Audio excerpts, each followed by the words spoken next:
तो कैसे आप सभी, मैं आशा करता हूँ सब ठीक होंगे। तो आज हम लोग बात करने जा रहे हैं जो हम लोग के लिए बहुत इंपॉर्टेंट होने वाला है, मतलब मैथ डिवोनेशन के लिए बहुत इंपॉर्टेंट होने वाला है, जो कि हम लोग को जो है इस बार हम लोग का प्री बोर्ड हुआ था, तो उसी में जो हम लोग का गणित विषय में है ये ऑब्जेक्टिव क्वेश्चन में पूछा गया था, इसलिए जो है ये बहुत इंपॉर्टेंट है। हम लोग जो है इसमें कुछ जो है टॉप क्वेश्चन था, कुल मिलाकर 30 क्वेश्चन होता है, जाहिर सी बात है। तो हम लोग इसमें से हम लोग कुछ क्वेश्चन हैं जो कि हम लोग के लिए टॉप लग रहा था, हम लोग इसको चूज़ किए हैं। हम लोग को इसमें इसको जानने में थोड़ा तकलीफ हुआ, थोड़ा सा दिक्कत हुआ, कैसे बोलते हैं इसको, शायद नहीं कर पा रहे थे, तो इसको हम लोग इसको अपने जो टीचर है उसको बाद में पूछे थे, तो वो बताए हैं किस तरह से हम लोग समझें इसको, इसी से देखकर पता चलेगा। ठीक है, तो चलिए बयान को शुरू करते हैं और जानते हैं इसे एक करके। ठीक है, तो सबसे पहले जो है क्वेश्चन देख सकते हैं 17/8 का दशमलव प्रसार होगा। तो ये पूछा गया था हम लोग को और भी सारा, लेकिन हम लोग इसी सबसे पहला क्वेश्चन लिया है। तो ये ऑब्जेक्टिव क्वेश्चन है, तो इसमें शांत आवर्त अशांत आवर्त यही सब रहेगा ऑप्शन में, तो यही से बात हम लोग कर सकते हैं। तो ये तो 17/8 है, तो ऐसे ही और भी क्वेश्चन हो सकता है और भी वर्ड दे सकता है जो कि थोड़ा सा बड़ा भी हो सकता है, जैसे कि अगर 17/16 का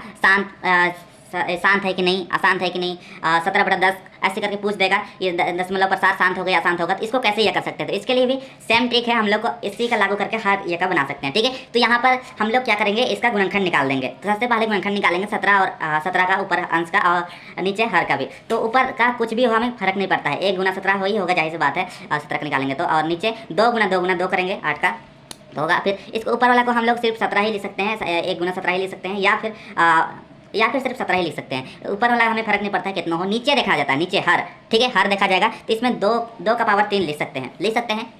ठीक है, 2 का पावर 3 लिख सकते हैं, तो भी कोई फर्क नहीं पड़ेगा। ठीक है, तो यहाँ पर जो यहाँ पर 2 आ रहा है ना, यही यहाँ पर इंपॉर्टेंट है, यही हमें प्रूफ दिखाता है कि ये शांत आवर्त है। तो इसमें और एक है, आपको पता होना चाहिए कि 2 और 5 हो, या फिर सिर्फ 2 हो या फिर सिर्फ 5 हो, तो वो शांत होगा हर में। ठीक है, नीचे में हर में अगर 2 हो या फिर 5 हो या फिर दोनों हो तो वो शांत होगा। अगर नहीं हो, मतलब यहाँ पर 3 रहता मान लीजिए, तो वो नहीं होता, 4 रहता तो 2 हो ही जाता, तो वैसे करके 7 होता और भी 9 होता, तो ये नहीं होता। ठीक है, तो हम लोग को ये ध्यान रखना है, यही इसी का फॉर्मूला यह लागू करना है। ठीक है, अगर हमें इसको मार्क्स इसमें पूछा जाए, ऑब्जेक्टिव में पूछा जाए, तो सिंपली हम लोग जवाब तो दे दिए, गुणनखंड निकालेंगे। अगर 2 हो तो नहीं होगा, और 5 हो तो भी 2 हो तो होगा, 5 हो तो भी होगा, और दोनों हो तो भी होगा, शांत ही होगा। और अगर इन दोनों में से कोई नहीं है तो मतलब है वो अशांत आवर्ती का होगा। ठीक है, ये ट्रिक है। अगर ये ऑब्जेक्टिव हुआ तो हम लोग जाहिर सी बात है टिक चिन्ह लगा लेंगे, शांत है अशांत है जान जाएंगे।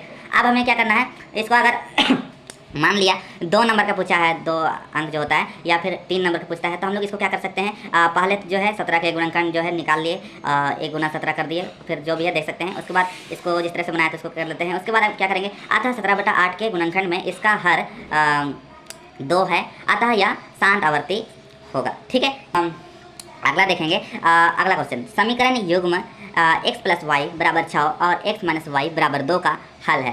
तो इसमें क्या होगा, x + y पहला x + y = 6, इसको पहला समीकरण लिखेंगे, और x - y = 2 इसको दूसरा समीकरण लिखेंगे। और हम लोग प्रत्याशा परिधि से हल करना चाहते हैं तो क्या करेंगे, एक और समीकरण बना लेंगे। x ये है हम लोग का दूसरा पहला समीकरण, तो इसको हम लोग कैसे कर सकते हैं, x = 6 - y कर सकते हैं। अब हम लोग क्या कर सकते हैं कि इसको हम लोग प्रत्यास्थापन विधि से बना रहे हैं, तो इसको हम लोग पहला जो है तीसरा समीकरण है उसको हम लोग दूसरा पर रखेंगे, तो तीसरा को दूसरा पर रखने पर मतलब समीकरण का मान है। ठीक है, पहला समीकरण दूसरा समीकरण ऐसा है। तो जब हम लोग रखते हैं x बराबर यहाँ 6 - y लिया गया है, तो उसी को x का जगह वहाँ रख देते हैं पहला समीकरण, तो x + y बराबर दूसरा समीकरण रखेंगे। ठीक है, दूसरा समीकरण तो x - y = 2 है, तो x का जगह हम लोग 6 - y रखते हैं, तो 6 - y = 2 हो जाएगा। अब क्या करेंगे, इसको हल करेंगे, तो 6 इसको माइनस वाई फिर -y है, तो -2y हो जाएगा, फिर बराबर 2, फिर क्या करेंगे, -2y बराबर क्या हो जाएगा, 6 उधर चल जाएगा, तो 2 - 6 हो जाएगा, फिर -2y बराबर -4 आ जाएगा, क्योंकि 2 में से 6 घटाएंगे तो -4 आएगा। अब हम क्या करेंगे, -y बराबर -4/2 हो जाएगा, फिर y बराबर -2, फिर y बराबर 2, माइनस कट जाएगा। ठीक है, y बराबर 2 आ गया। अब हम क्या कर सकते हैं, प्राप्त y के मान को तीसरे समीकरण पर रखने पर, तो तीसरे समीकरण आप किसी भी समीकरण पर रख सकते हैं, कोई दिक्कत नहीं है, लेकिन तीसरे पर रखिएगा तो थोड़ा सा आसान होगा। ठीक है, तो हम लोग रखते हैं तीसरे समीकरण पर, इसका मान रखने पर क्या हो जाएगा, y का मान x = 6 - y मतलब 6 - 2, तो कितना होगा, 4 आ गया। तो हम लोग का जो है जब ये हल करते हैं तो x को पहले लिखते हैं, y को बाद में, तो x का मान आया 4 और y का मान आया 2, तो 4 2 हो गया, तो यही हम लोग का आंसर हो जाएगा। लेकिन हम लोग चाहे तो इसको विलोपन विधि से भी निकाल सकते हैं, ये सबसे आसान विधि है। x + y = 6, x - y = 2, तो हम लोग क्या कर सकते हैं, इसको दोनों को जोड़ देंगे, फिर 2x और x दोनों प्लस का है तो 2x हो जाएगा, फिर बराबर 8 हो जाएगा। ठीक है, बराबर 8 हो जाएगा, मतलब क्या है x बराबर 8/2 हो जाएगा, मतलब 4। x बराबर 4 आ गया तो y का मान भी निकाल सकते हैं। x बराबर 4 आ गया तो y का मान निकालने के लिए हम लोग दोनों में से किसी समीकरण को भी लिख सकते हैं। पहला ही समीकरण ले लेते हैं, तो x प्लस वाई बराबर 6 है, तो 4 प्लस वाई बराबर 6, यानी y बराबर 4 माइनस 6 माइनस 4 बराबर 2, यानी y बराबर 2 आ गया। ठीक है, तो यही हम लोग का 4 2 फिर भी आ गया आंसर। ठीक है, अब हम लोग देखते हैं अगला क्वेश्चन। इसमें जो है बहुत देरी लगेगा थोड़ा सा। ठीक है, तो सबसे पहले जो है क्वेश्चन देख सकते हैं, निम्न में से कौन द्विघात समीकरण नहीं है। नहीं है मतलब सभी को निकालना ही पड़ेगा। ठीक है, तो इसमें देखिए सबसे पहले हम लोग जो है क्वेश्चन है x माइनस 2 का होल स्क्वायर प्लस 1 बराबर 2x माइनस 3। तो इसको हमें निकालना होगा, पहले हल करना होगा, तभी जाकर हम लोग ये कर सकते हैं। तो इस x माइनस 2 का होल स्क्वायर हम लोग कैसे लिख सकते हैं, तो इसको लिख सकते हैं x square minus 4x plus 4 plus 1 plus last में 1 है तो प्लस, लास्ट में प्लस 1 है तो प्लस में लिख दिया अलग से। ठीक है, यहीं तक होगा। उसके बाद अगला है बराबर 2x माइनस 3, ये है, तो इसको ऐसे रहने दीजिए। अब हम क्या कर सकते हैं, जो है इधर बराबर की इधर साइड है उसको इधर साइड ला सकते हैं, बराबर की इधर साइड। ठीक है, बराबर के उधर साइड है उसको इधर साइड ला सकते हैं, तो बराबर 0 करके। तो कैसे करेंगे, चलिए करते हैं। सबसे पहले तो है x स्क्वायर, तो x स्क्वायर ही रहने देते हैं। अब हम क्या करते हैं, फिर माइनस 4x है, फिर माइनस 4x को माइनस 4x ही रहने दीजिए। फिर ये प्लस 4 और प्लस 1 है, इसको दोनों को जोड़ दीजिए तो प्लस 5 हो जाएगा। अब हम क्या कर सकते हैं, इधर साइड को इधर से ला रहे हैं, तो 2x जो है वो माइनस 2x हो जाएगा। अब माइनस 3 जो है वो प्लस 3 हो जाएगा, बराबर 4, अब सॉरी बराबर 0।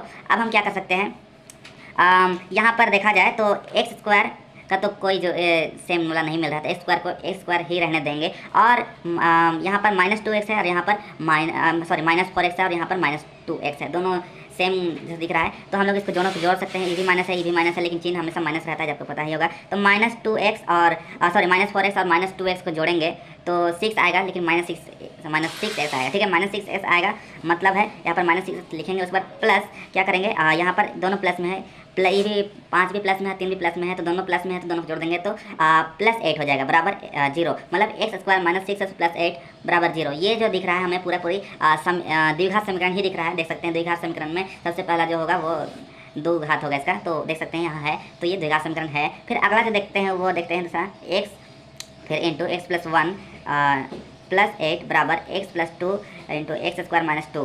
ये है कि नहीं, इसको चेक करना है। तो सबसे पहले क्या करना है, इसको हल करते हैं, तो एक्स स्क्वायर फिर प्लस एक्स फिर प्लस एक्स, फिर ये जो 8 है प्लस 8 लिख देंगे, बराबर एक्स स्क्वायर हो जाएगा यहाँ पर, फिर माइनस, मतलब इसको गुना कर देते हैं, तो फिर माइनस फिर 2x, उसके बाद क्या हो जाएगा प्लस, उसके बाद 2x फिर माइनस 4।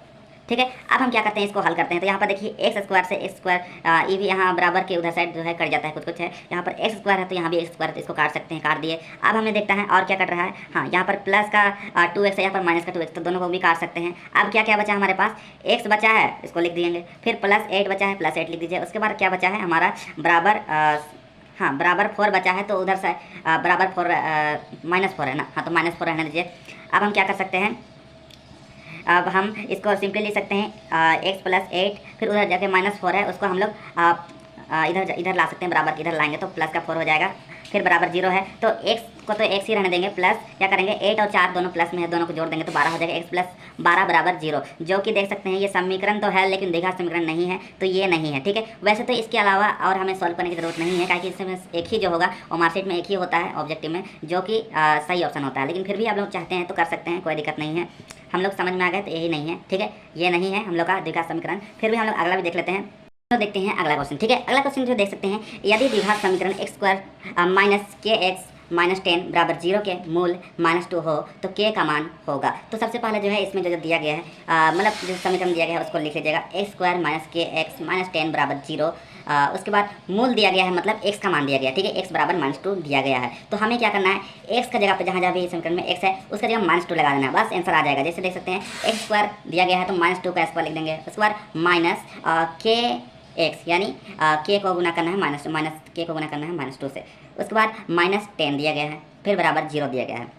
अब हम लोग कर सकते हैं -2 का अगर स्क्वायर निकालते हैं तो क्या होता है 4 होता है, प्लस -2 को माइनस के को -2 से गुना करते हैं तो क्या आएगा, माइनस माइनस कट जाएगा, +2k हो जाएगा, +2k हो जाएगा, फिर -10 है तो -10 बराबर 0। अब हम क्या कर सकते हैं, 4 + 2k बराबर 10 हो जाएगा, देख सकते हैं। उसके बाद हम लोग क्या कर सकते हैं, 2 के बराबर क्या लिख सकते हैं, 2 के बराबर 10 - 4 कर सकते हैं, ठीक है, बराबर को उधर साइड भेज देंगे तो चिन्ह जाहिर सी बात है परिवर्तन हो ही जाता है। उसके बाद अगला जो है 2 के बराबर निकालेंगे 6 आ जाएगा, और हम के बराबर निकालना चाहते हैं तो के को नीचे साइड उधर बराबर को उधर साइड भेज देंगे तो बटे में आ जाता है, तो 6/2 के बराबर क्या आ जाएगा 3 आ जाएगा। तो यही हम लोग का आंसर है, के बराबर 3।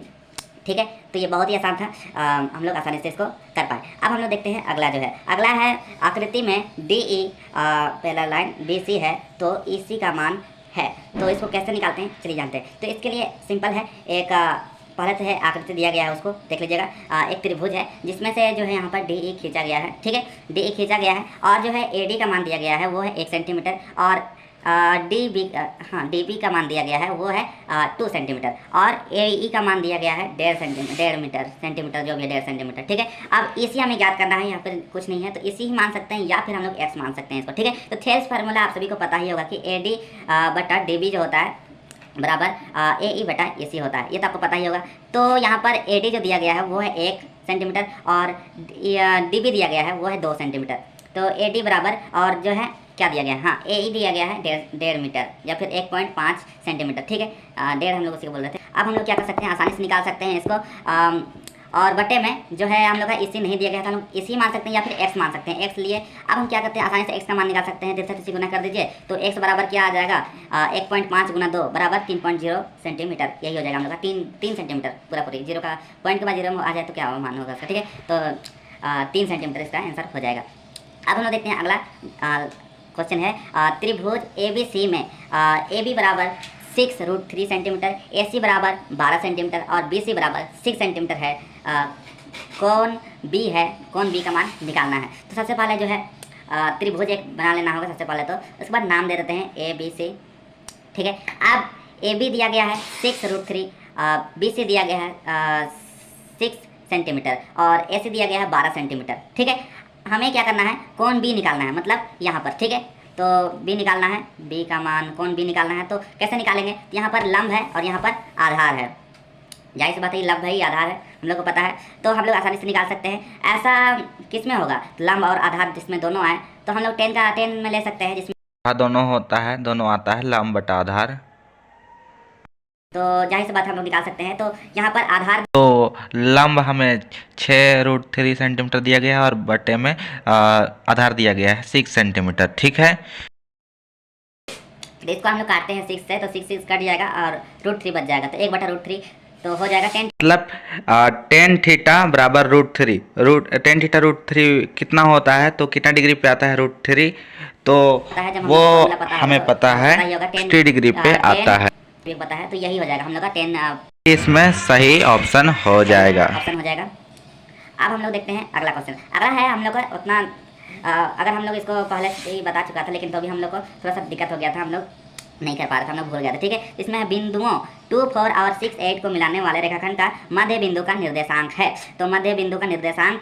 बराबर जो दिया गया उसको लिखते हैं, तो 2, 4 और 6, 8 दिया गया था ना। हाँ, तो क्या करेंगे, सबसे पहले जो है लिख देते हैं। तो 2 जो दिया गया है वो x1 दिया गया है, 4 जो दिया गया है वो y1 है, और 6 जो दिया गया है वो x2 है, और 8 दिया गया है वो y2 है। ठीक है, तो अब हम क्या करते हैं, एक फॉर्मूला दिया जाता है जिसमें ये निर्देशांक निकालने के लिए कि x1 + x2 बटे 2, तो हम लोग x1 जानते हैं वो कौन क्या है, तो 2 है, प्लस x2 है 6 है, फिर बटे में 2 है, तो दोनों को जोड़ेंगे 2 और 6 को जोड़ेंगे तो 8/2 बराबर हो जाएगा 4। ठीक है, तो एक निकल गया 4, और दूसरा हो जाएगा y1 + y2 बटे 2, ये भी वैसे ही होता है। अब हम क्या करेंगे, y1 को हम लोग को पता है 4 है, y2 है 8, तो बटे 2, तो 4 + 8 को जोड़ेंगे तो 12 बटे 2 करेंगे तो 6, तो देख सकते हैं 4 और 6 हम लोग का आंसर आ गया है। ठीक है, हम लोग देखते हैं अगला सवाल। ठीक है, अगला सवाल जो हम लोग दिया गया है, यदि sin a बराबर 3/4 तो tan a का मान है। तो sin a बराबर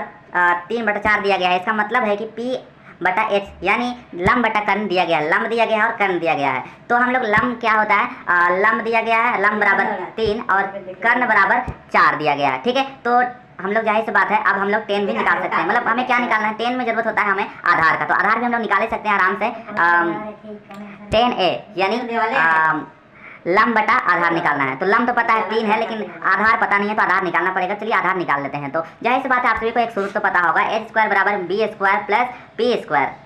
पता होगा, तो हम लोग कर सकते हैं, या फिर हम लोग इसको हिंदी में बोल सकते हैं कर्ण स्क्वायर बराबर आधार स्क्वायर प्लस लंब स्क्वायर बोल सकते हैं। ठीक है, तो हमें जो जो दिया गया है वो सबको लिख लेते हैं। तो हम लोग को कर्ण दिया गया है, एच दिया गया है, यानी कर्ण दिया गया है। ठीक है, कर्ण दिया गया है 4 और 4 का एच है, एच स्क्वायर है तो 4 का स्क्वायर करते हैं। फिर बराबर हमें दिया गया है, सॉरी बी नहीं दिया गया है तो बी स्क्वायर ही छोड़ दीजिए, प्लस पी दिया गया है, यानी लंब दिया गया है 3 जो भी 3 सेंटीमीटर मीटर जो भी है नहीं दिया गया उतना ही बताया गया, तो 3 दिया गया है। फिर 3 का स्क्वायर करेंगे तो 3 का स्क्वायर हो जाएगा, क्या कि पी का स्क्वायर है। ठीक है, अब हम क्या करेंगे, सबका हम निकाल लेते हैं स्क्वायर, जो निकल सकता है। 4 का स्क्वायर निकालते हैं तो 16 हो जाएगा ना। फिर बी का स्क्वायर तो बी स्क्वायर ही रहने दीजिए, फिर बराबर के बाद बी स्क्वायर तो बी स्क्वायर ही रहने दीजिए। फिर प्लस 3 का स्क्वायर करेंगे तो 9 हो जाएगा। अब हम क्या कर सकते हैं, बी स्क्वायर को बी स्क्वायर छोड़ सकते हैं, और जो है 16 9 को इधर ला रहे हैं तो क्या हो जाएगा, 16 - 9 हो जाएगा, ताकि बराबर की साइड लाते हैं तो चिन्ह परिवर्तन हो ही जाता है। अब हम क्या करेंगे, बी स्क्वायर बराबर 16 में से 9 घटाएंगे तो कितना होगा, 7 होगा। अब हम क्या करेंगे, बी स्क्वायर बराबर 7 आता है तो बी बराबर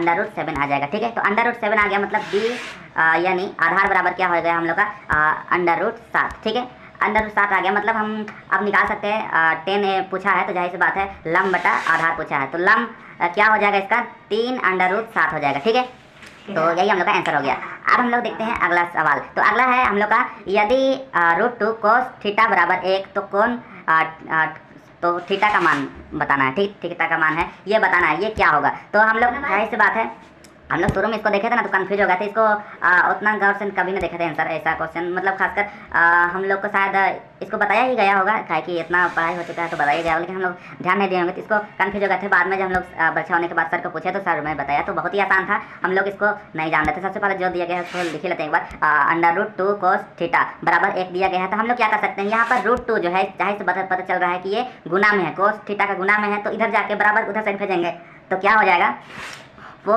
बटे में आ जाएगा, √2 ही रहेगा लेकिन बटे में आ जाएगा, तो 1 cos थीटा बराबर 1 √2 हो जाएगा। तो जाहिर सी बात है, हम लोग को अगर फॉर्मूला पता है तो cos थीटा में कितना डिग्री पर 1 बटा √2 आता है, तो वो होता है 45 डिग्री पे। ठीक है, तो 45 डिग्री पे आता है, मतलब हम जाहिर सी बात cos 45 डिग्री करेंगे तो 1 बटा √2 आएगा, मतलब जाहिर सी बात है इसका आंसर 45 डिग्री ही हो जाएगा। ठीक है, फिर अगला सवाल है जो कि बहुत ही क्या बोलते हैं, थोड़ा सा अभी तक फिर थोड़ा सा कन्फ्यूजन लग रहा है।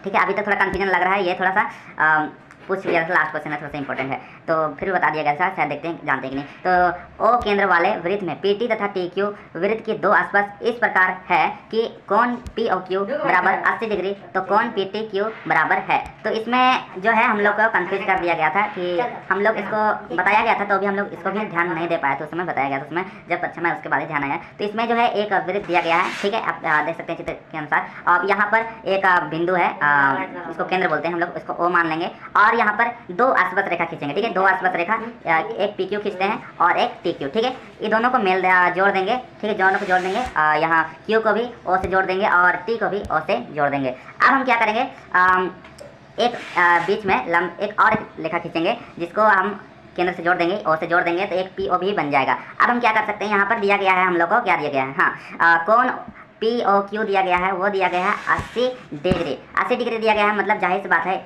यहाँ पर 80 दिया गया है तो ये भी 80 ही होगा। ठीक है, अब हम क्या सकते हैं कि यहाँ पर एक हम लोग को जो है कथन पता है कि जब भी आसपास रेखा से मतलब लंब बनता है तो आसपास रेखा से कोई भी आसपास रेखा में अगर बनता है कोण तो 90 डिग्री का ही बनता है। चाहे यहाँ पर भी अगर पूछ देता PTQ का जगह यहाँ पर उल्टा भी पूछ देता, यहाँ पर Q का भी पूछ देता, तो जाहिर सी बात है हम लोग का 90 डिग्री ही होता। ठीक है, आसपास रेखा में जब भी कोण बनेगा वो 90 डिग्री ही बनेगा। तो इस हिसाब से हम लोग का पूछा गया था कोण PTQ बराबर क्या होगा, तो वो होगा 90 डिग्री। ठीक है, तो मुझे आशा है आप सभी को कुछ जाने को जरूर मौका मिला होगा। वैसे तो यहाँ पर बहुत समय गया, लेकिन फिर भी हम लोग जो है इसको पूरा कंप्लीट करने का ही प्रयास किए थे। ठीक है, जितना हो सके सही करने का ही प्रयास किए थे, गलती सलती होगी तो माफ कर देगा। हम लोग बेहतर से बेहतर करने का प्रयास किए थे। और वैसे तो ये हम लोग का कन्फ्यूजन भी था, हम लोग इसको पहले 1 ही 2 बार बनाए हैं, इसलिए थोड़ा सा बताने में तकलीफ हुआ। ठीक है, तो ऐसे ही हम लोग मिलते रहेंगे, तो मिलते हैं अगले वीडियो में। तो